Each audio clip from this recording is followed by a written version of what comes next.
Hey, you're listening to Don't Mix In. I'm Dr. Vivian Rodriguez, an educational psychologist, blogger, educator, and coach who loves to talk about style, life, creating, and mental health. Okay, so I started this podcast to create a space to talk about style and substance, to talk about the complexities of being a woman who's authentic and thriving. All right, let's get into it. This episode, we're going to be talking all about why I think being Afro-Latina is a gift. Despite having to deal with being othered and misunderstood, I have embraced being Afro-Latina.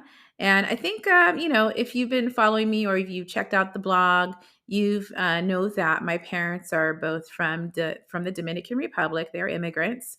And I consider myself Black and Latina. So I am a, mix of both. And I fully embrace both identities. So, this episode, we're really just going to be talking about my experience being Afro Latina. Doesn't mean it's everybody else's, but just sharing my story and just the concept of being different. And maybe that'll inspire you to take on or embrace whatever is different about you. Hey, I know you guys do not have a ton of time to just be scrolling through social media. You got better things to do, right? So that's why I revamped and relaunched my Fave Finds newsletter. And what I did is, it's kind of in case you missed it. So I scour through the internet to find some styles for midsize and curves. And I also add just some different podcast episodes or books that I'm into lately, just some good stuff for your email inbox. So go ahead and head over to the show notes for this episode to sign up for my Fave Finds. And don't worry, I'm not going to spam your email inbox. It'll be some good stuff. So you like Amazon, but you don't know what styles to get? Go ahead and check out my Amazon Live. I'm an A-list creator, which means I do a lot of lives and people like them.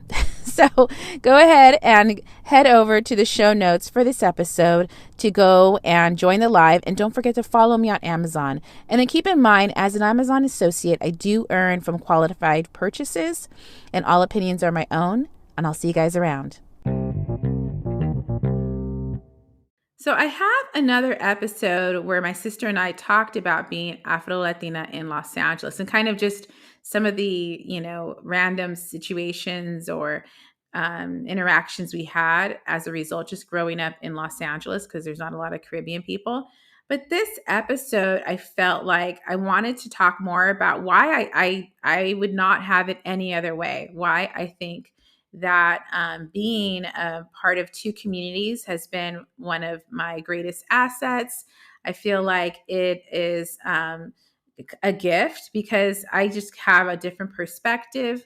And I just really appreciate being Afro-Latina. To be Afro-Latina is to find yourself in two worlds, right at the intersection of the Black and Latinx communities. So it's an opportunity to experience life through two distinct lenses. At the same time, both communities see me as a bit different. So sometimes, growing up, I didn't fit in either community. Despite the challenges associated with this, I think that being Afro-Latina is a gift. And I also think that, being different can be your greatest asset. So let's get into the reasons why. All right. So being different means the social norms don't apply to you. Let me explain. So not belonging with the rest of the crowd used to be something that bothered me. As a kid, I remember looking at my classmates because I grew up in an area that is mostly, I would say, it's Latinx, but like Mexican and maybe, and white. And so I didn't see a lot of Caribbean people, and I didn't grow up with a big, like African American community either. So I would remember, like, I can remember seeing my classmates or just kind of noticing how the image I saw in the mirror looked so different than what I was seeing around me.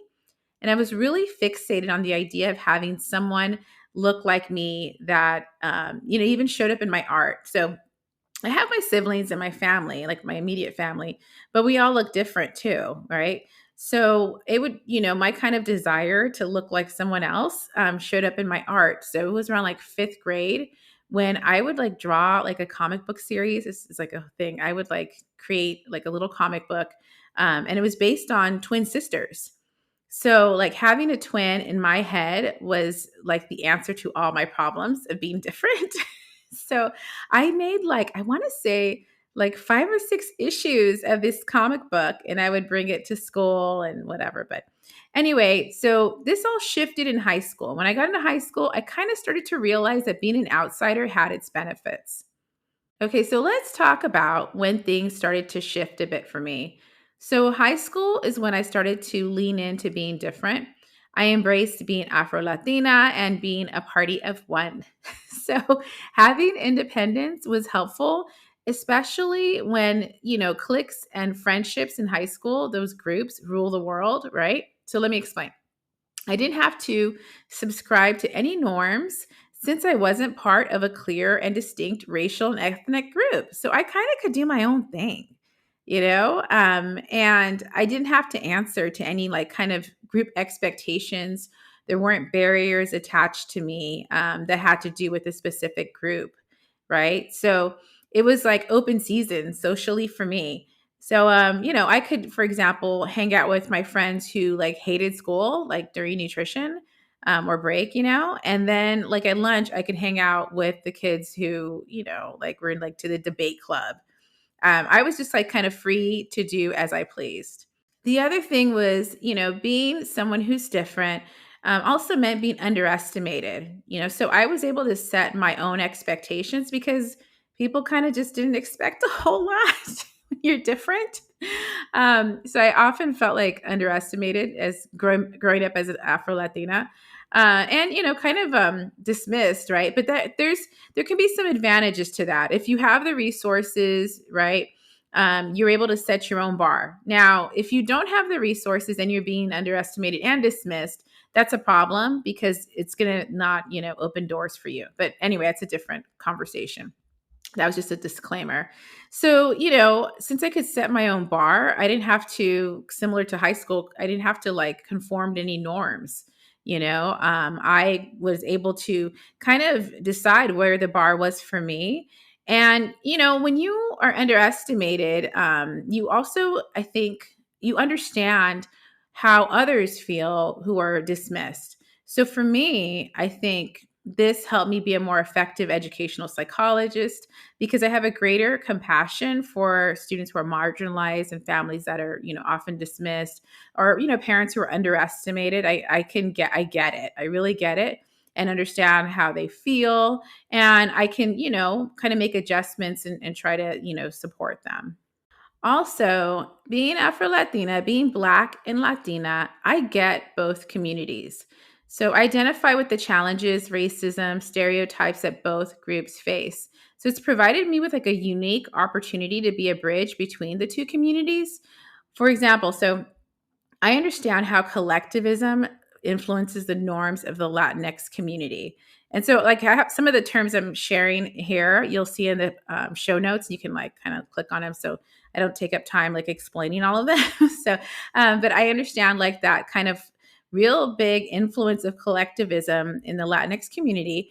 I also have firsthand experience with having to code switch, that the Black community deals with a lot, so as a Black woman, I understand that I have to, kind of there's certain things that come up, society wise, and code switching is one of them. And I've experienced that sort of situation, so I completely get that. And I also have experience with colorism, which is kind of overlaps and affects both communities.